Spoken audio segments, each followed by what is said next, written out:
Assalamualaikum warahmatullahi wabarakatuh. Konco ngaji rahmati Allah. Alhamdulillah kita bisa dipertemukan kembali di channel Konco ngaji, yaitu channel yang akan mengkaji ayat-ayat Allah dan sunnah-sunnah Nabiullah Muhammad Shallallahu Alaihi Wasallam. Bagaimana kabar panjangan hari ini, Konco ngaji rahmati Allah? Semoga Allah senantiasa melimpahkan kesehatan bagi panjenengan, dan salah satu ciri sehat yang barokah adalah Allah ridho kita menggunakan sehat kita untuk mengkaji ayat-ayat Allah dan sunnah-sunnah Nabiullah Muhammad SAW, sehingga kita semoga termasuk hamba Allah yang ikhtiar semaksimalnya menuju kepada ketakwaan, yang akan menjadi hamba-hamba Allah yang takwa, yang semoga nantinya diperkenankan untuk menghuni surganya Allah Subhanahu wa Ta'ala. Konco ngaji rahmati Allah, mari kita membaca pertanyaan konco ngaji yang berasal dari Pak D es krim lereng nakal. Nah, ini adalah luar biasa, ada pertanyaan dari Pak D es krim lereng nakal. Pak D itu adalah penjual es krim keliling yang senantiasa bertemu dengan kami dan kami sapa, kemudian kami dialog setiap hari, dan akhirnya kemarin Pak D bertanya, Ustadz minta solusinya. Saya itu punya anak di Jakarta, kemudian anaknya itu kok tidak manut sama saya. Tidak manutnya bagaimana Pak D? Tidak manutnya itu sudah saya suruh untuk serius dengan calonnya, untuk segera, ini memang serius ya, segera dinikahi, jangan pacaran terus. Tetapi ya hanya ya tapi tidak menurut. Kemudian Pak D bilang, saya tuh galau Ustadz, setiap perkataan saya itu kok tidak diindahkan, sepertinya saya itu tidak dihargai sebagai orang tua. Nah, ini solusinya bagaimana?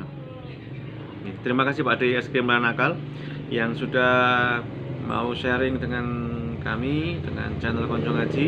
Semoga dengan kajian ini nanti Pak D bisa muhasabah dan bisa mengambil hikmahnya, sehingga bisa mencari solusi terbaik sesuai apa yang diperintahkan oleh Allah dan apa yang dicontohkan oleh Nabiullah Muhammad Shallallahu Alaihi Wasallam.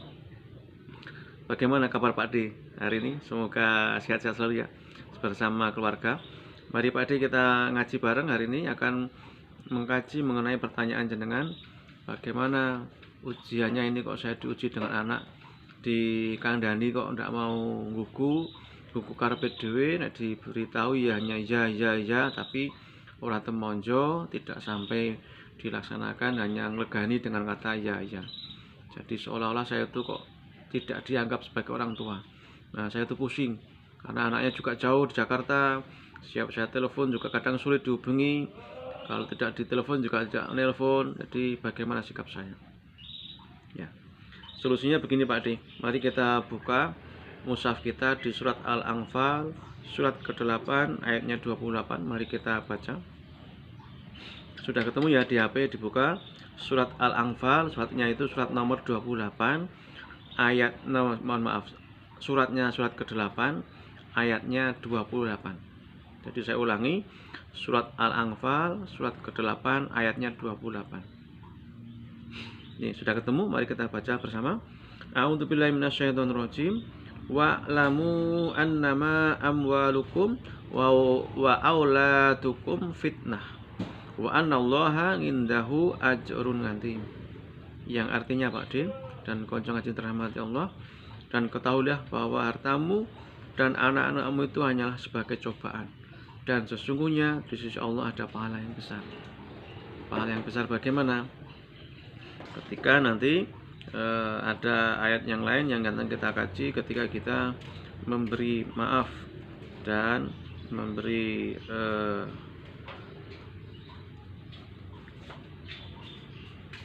sebentar, kita cari dulu ayatnya.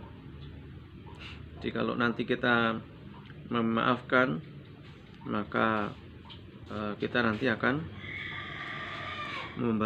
diberikan rahmat oleh Allah. Jadi sesungguhnya anak tadi adalah cobaan bagi kita semua Pak D dan konco dirahmati Allah. Maka kewajiban kita sebagai orang tua bagaimana? Adalah memelihara anak dan tadi cobaan itu agar kembali kepada Allah. Mari kita buka lagi mushaf kita. Tadi sudah paham ya Pak D bahwa anak itu adalah cobaan bagimu, dan di sisi Allah ada pahala yang besar. Bagaimana pahala itu bisa kita dapat? Dengan cara kita melaksanakan perintah Allah seperti yang ada di surat At-Tahrim, surat ke-66 ayat ke-6. Mari kita baca bersama-sama. A'udzubillahi minasyaitonirrajim. Ya ayyuhalladzina amanu qu anfusakum wa ahlikum naro wa quduhan nasu wal hijaratu 'alaiha malaikatun ghiladun sitatul la ya'sunallaha ma amarahum wa yaf'aluna ma yu'marun. Yang artinya Konco Ngaji dan Pak D, wahai orang-orang yang beriman, peliharalah dirimu dan keluargamu dari api neraka yang bahan bakarnya adalah manusia, batu, penjaganya malaikat-malaikat yang kasar, yang tidak dan keras, yang tidak durhaka terhadap apa yang tidak durhaka kepada Allah, terhadap apa yang Dia Allah perintahkan kepada mereka, yaitu malaikat-malaikat itu, dan selalu mengerjakan apa yang diperintahkan. Jadi anak tadi menjadi amanah yang harus kita pelihara. Supaya anak tadi bisa manut dengan kita, jauhkan dari api neraka, maka peliharalah dirimu. Pelihara dulu Pak D. Jadi Pak D solusinya harus ngaji. Supaya terpelihara dari api neraka, syaratnya adalah harus menjadi orang yang takwa. Supaya menjadi orang takwa, syaratnya 4. Yang pertama, tolak bil ilmi, mencari ilmu agama. Yang kedua, mengimani apa yang kita pelajari. Ilmu agama itu sumbernya Al-Quran dan Sunnah. Rasulullah SAW bersabda, taraktu fikum amroini lam tadilu ma tamasatum bima kitabullah wa sunnatan nabi. Telah kutinggalkan kepadamu 2 perkara, apabila engkau berpegang teguh kepadanya, engkau tidak akan tersesat selamanya. Apakah itu 2 perkara itu? Yaitu kitab Allah, Al-Quran, dan sunnah-sunnah Nabi, yaitu sunnah-sunnah Nabiullah Muhammad SAW. Jadi thalabil ilmi yang bersumber kepada Al-Quran dan Sunnah. Yang kedua, mengimani apa yang dikaji dari Al-Quran dan Sunnah tadi. Kemudian yang keempat, mengamalkan apa yang setelah kita kaji tadi, yang kita imani tadi. Yang keempat, mengamalkannya dengan ikhlas, hanya mengharap ridho dari Allah Subhanahu wa Ta'ala. Nah, itu untuk memelihara diri. Setelah Pak D memelihara diri dari api neraka, baru memelihara keluarga, baik istri ataupun anak yang tadi yang susah dinasehati. Caranya bagaimana? Caranya ya kita mohon berdoa kepada Allah, karena kalau kita nasihati saja tidak bisa memberikan perubahan kepada anak kita, karena yang membolakkan hati, yang memberi hidayah itu Allah. Bahkan Rasul Muhammad pun tidak bisa memberi petunjuk kepada orang yang Rasul kehendaki. Seperti yang difirmankan Allah di dalam surat Al-Qasas, surat ke-28 ayatnya 56. Ya, dibuka dulu Pak D. Al-Qur'annya, surat Al-Qasas, surat ke-28 ayatnya 56. A'udzubillahi minasyaitonirrajim. Innaka la tahdi man ahbabta walakinallaha yahdi may yasha wa huwa a'lamu bil muhtadin. Wa huwa a'lamu bil muhtadin. Yang artinya, sungguh engkau Muhammad tidak dapat memberi petunjuk kepada orang yang engkau kasih. Bahkan Rasulullah Muhammad SAW pun tidak bisa memberi petunjuk kepada orang yang dikasih. Contohnya siapa? Abu Thalib. Tapi Allah tidak memberi petunjuk, tetapi Allah memberi petunjuk kepada orang yang Dia Allah kehendaki, dan Dia Allah lebih mengetahui orang-orang yang mau meminta petunjuk. Jadi kalau kita mau meminta petunjuk kepada Allah agar anak kita diberikan petunjuk, diberikan hidayah kembali ke jalan Allah, insya Allah Pak D, Allah akan mengabulkan doa kita. Bagaimana caranya? Yaitu dengan cara kita berdoa, seperti yang Allah firmankan di dalam surat Al-Baqarah, surat kedua ayatnya 186. Mari kita buka lagi surat Al-Baqarah, surat kedua ayatnya 186. A'udzubillahi minasyaitonirrajim. Wa idza sa'alaka ibadi anni fa inni qarib ujibu da'watad da'i idza da'ani falyastajibu li wal yu'minu bi la'allahum yarsudun. Dan apabila hamba-hambaku bertanya kepadamu ya Muhammad tentang aku, maka sesungguhnya aku dekat. Aku Allah itu dekat kepada kita. Aku Allah kabulkan permohonan orang yang berdoa apabila dia berdoa kepadaku.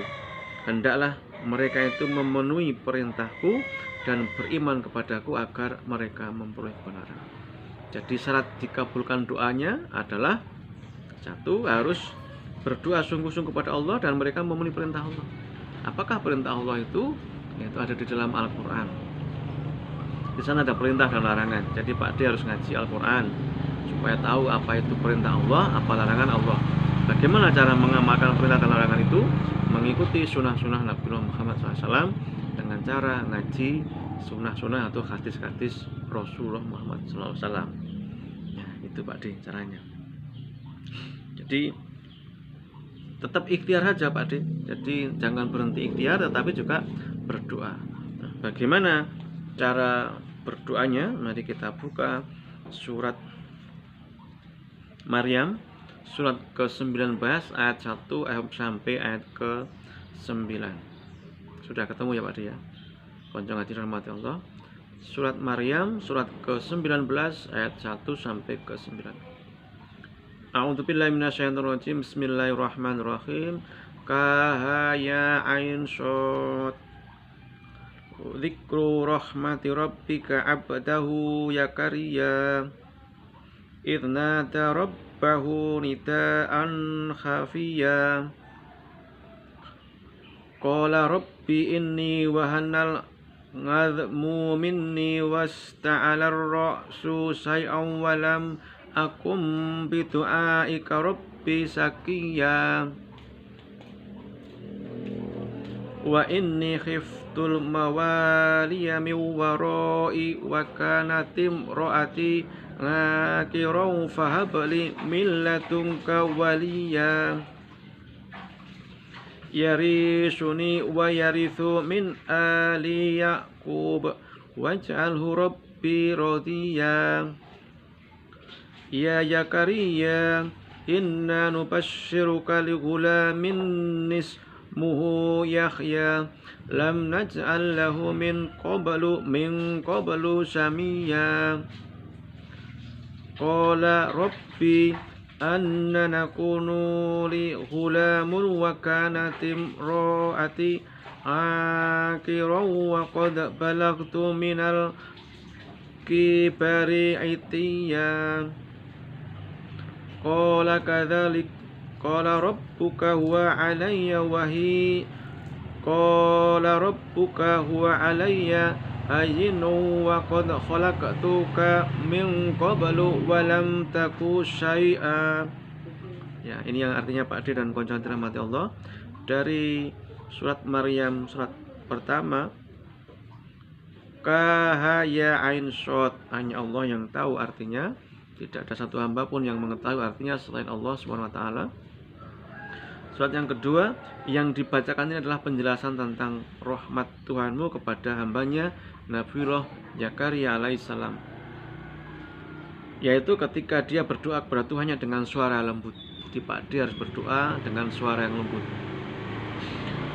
Dia Zakaria berkata, ya Tuhanku, sungguh tulangku telah lemah dan kepalaku telah dipenuhi uban.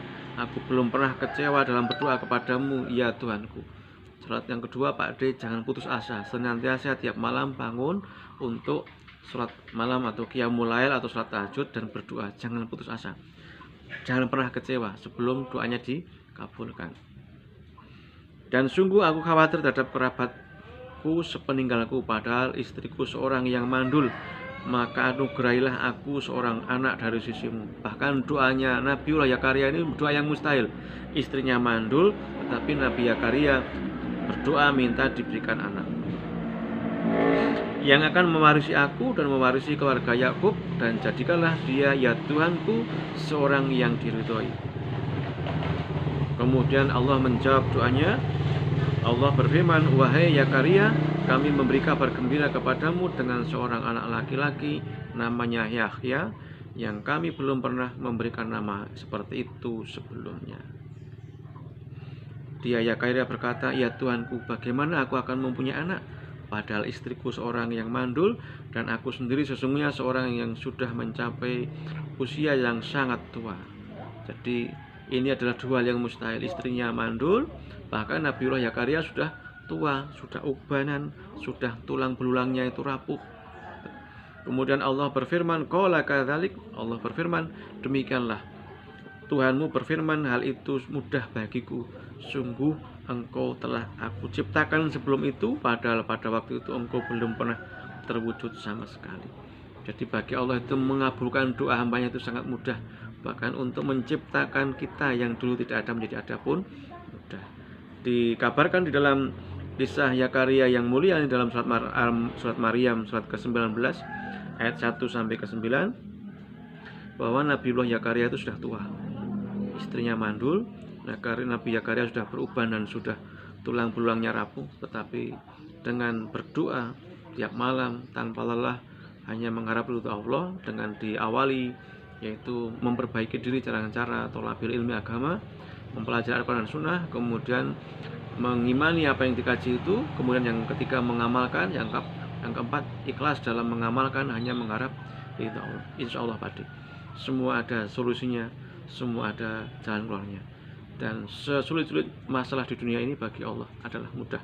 Bahkan untuk menciptakan Pak D pun bagi Allah sangat mudah, apalagi hanya masalah membalikkan hatinya Pak D yang di Jakarta. Semoga ada hikmahnya bagi kita semua untuk selalu muhasabah dengan cara yaitu satu, kembali kepada Al-Quran dan Sunnah. Saatnya Pak D, yang pertama Pak D harus memperbaiki dulu dengan cara ngaji Al-Quran dan Sunnah. Yang kedua, Pak D harus mengimani apa yang ada di Al-Quran dan Sunnah, kalau di sana ada perintah dan larangan, dan cara mengamalkan larangan dan perintah itu adalah dengan mengikuti cara-cara yang dicontohkan oleh Rasulullah SAW.